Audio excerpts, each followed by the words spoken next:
Olá, seja muito bem-vindo. Mais uma vez, é muito bom estar em sua companhia.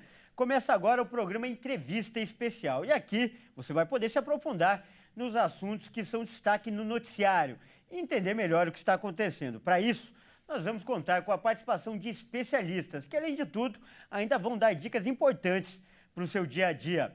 Vamos lá, então?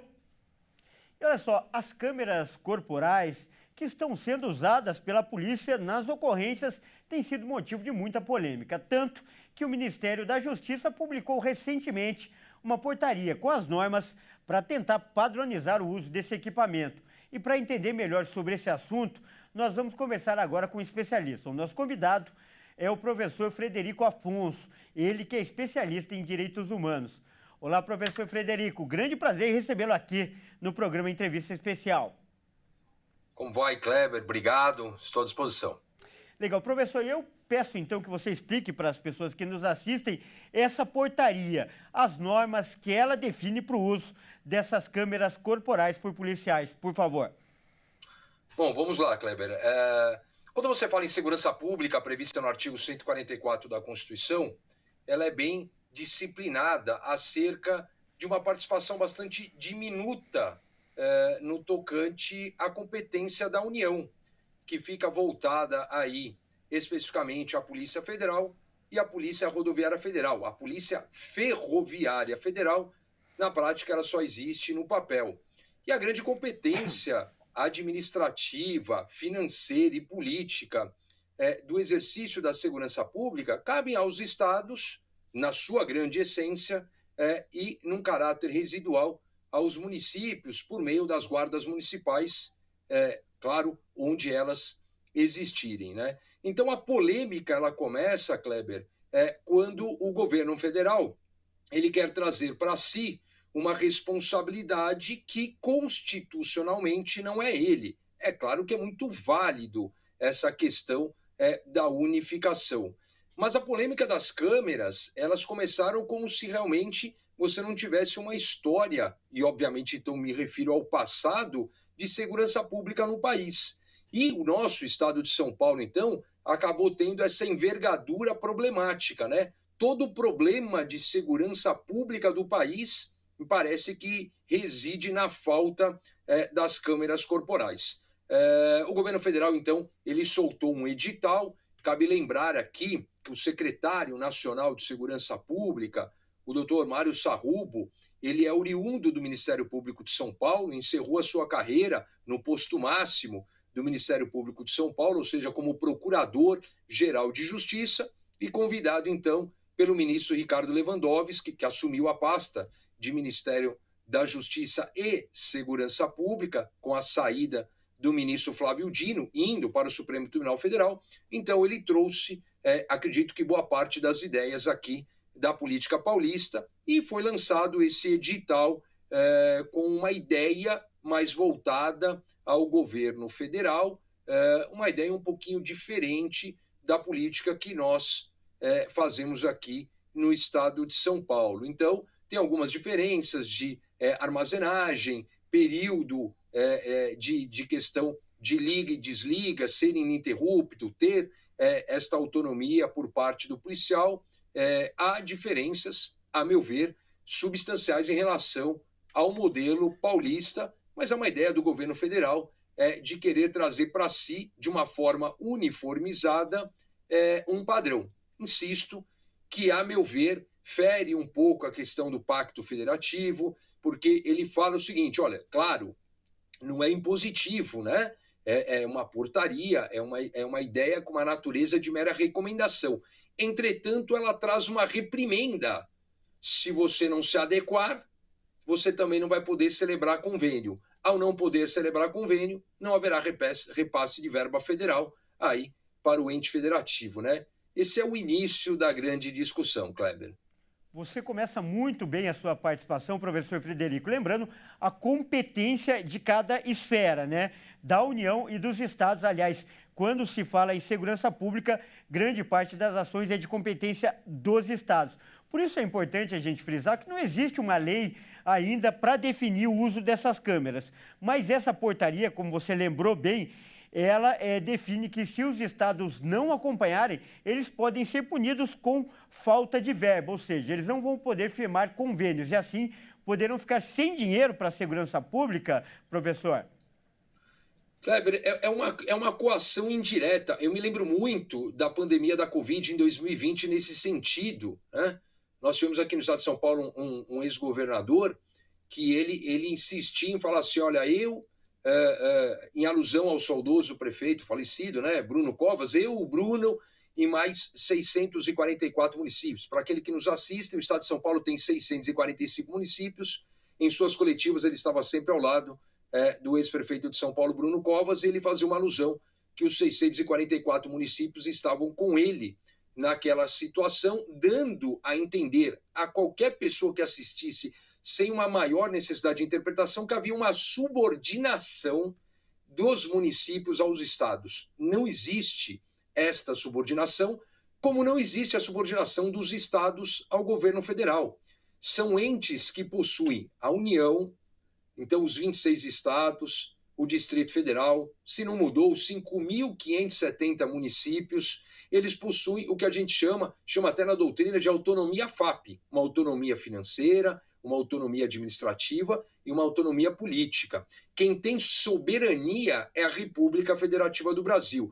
Agora, se determinado ente federativo depende muito daquela verba repassada, não aquela que já é de cunho obrigatório constitucional, como, por exemplo, pasta da educação, pasta da saúde, mas questões de segurança pública, ele vai se render à vontade do governo federal. É uma interferência indireta naquela questão, como eu vi recentemente aqui o presidente da Suprema Corte, o ministro Luiz Roberto Barroso, grande professor de direito constitucional, cobrando explicações do governo de São Paulo para que ele se adaptasse, que ele se ajustasse às normativas desta portaria do governo federal.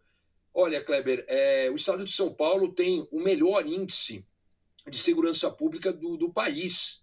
É o maior estado, então deveria ser muito mais, números muito mais difíceis, mas nós temos o menor índice de homicídios na taxa a cada 100 mil habitantes. Nós temos os menores índices, é a capital mais segura do país.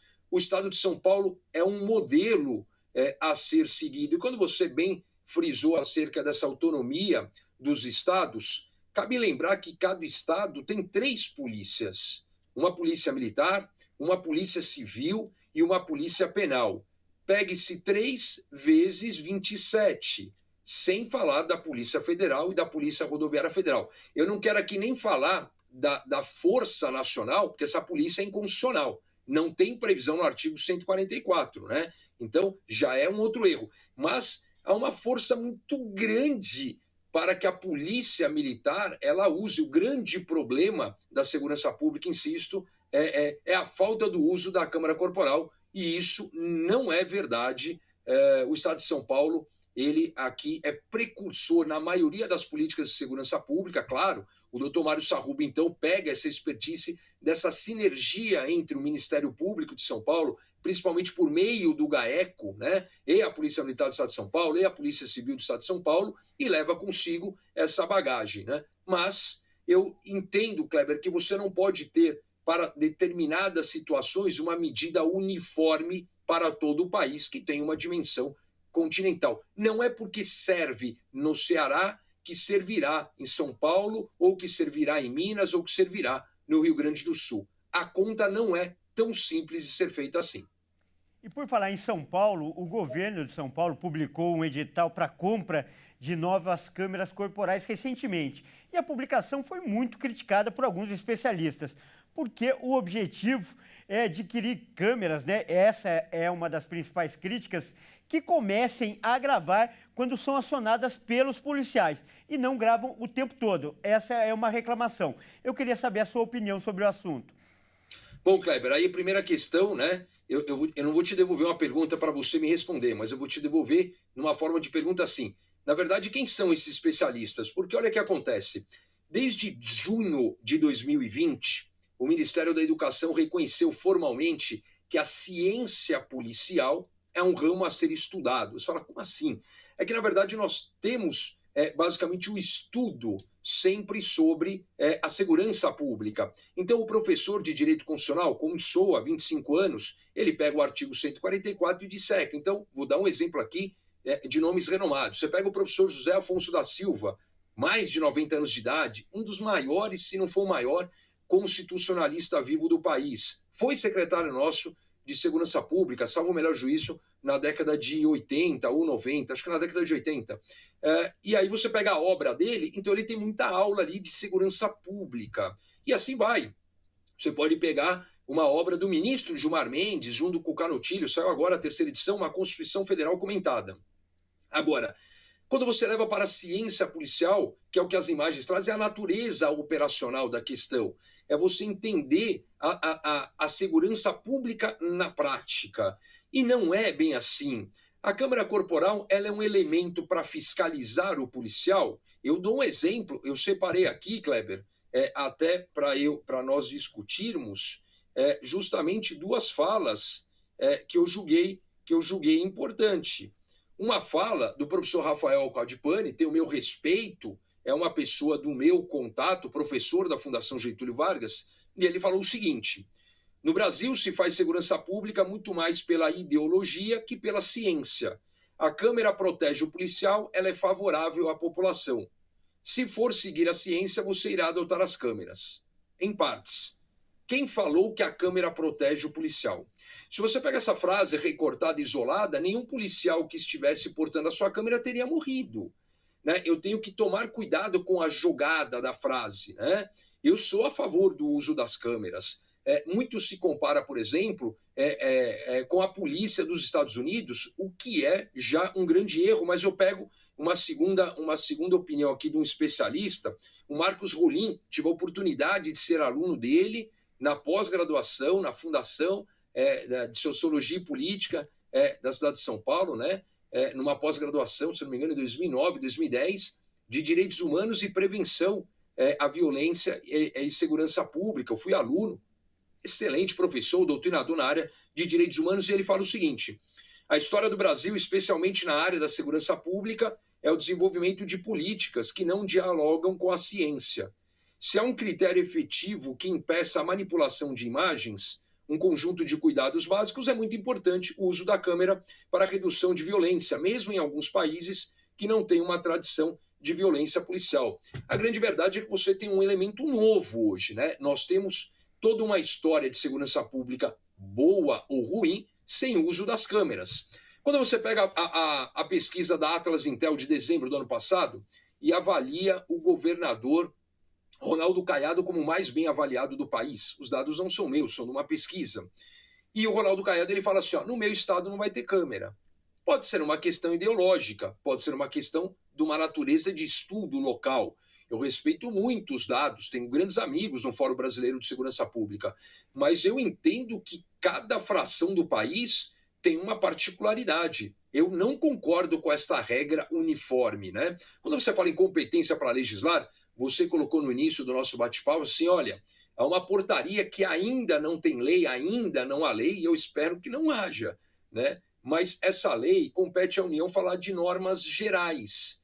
Insisto, o país desse tamanho caberia para determinadas questões normas gerais? Sim, mas para essas questões das câmeras, olha, você tem uma topografia muito diferente, uma realidade, um IDH. Então, mas é absurda a diferença da natureza da ciência policial em cada região do país. Então, os cientistas da área, e eu posso falar por eu ter mestrado na área de ciências policiais, por eu ter um bacharelado na área de ciências policiais, que é um produto muito incipiente. O Estado de São Paulo está adaptando o seu produto, essa questão de armazenagem, essa questão de custo. Não, você tem que ter câmeras. Quanto custa isso aos cofres públicos, né? Então, eu acredito, Kleber, que a discussão é válida, é o que nós estamos fazendo aqui para a nossa audiência, mas o Estado de São Paulo tem que conduzir do jeito que ele achar melhor, como cada ente federativo, não tendo que submeter, num primeiro momento, a essa vontade do governo federal. Professor, mais uma vez um grande prazer conversar e entrevistar você, porque você traz sempre dados novos, sempre muito bem embasado, que ajuda o nosso telespectador, a pessoa que nos assiste. Nós acabamos de conversar com o professor Frederico Afonso, ele que é especialista em direitos humanos. Professor, muito obrigado, grande prazer mais uma vez. Kleber, eu que agradeço. Deixa bem claro, né? Direitos humanos e segurança pública andam sempre de mão dadas. Forte abraço. Grande abraço. Bom, é isso aí. O programa Entrevista Especial fica por aqui. Eu agradeço, é claro, a sua participação e convido a continuar ligado em nossa programação. Até mais!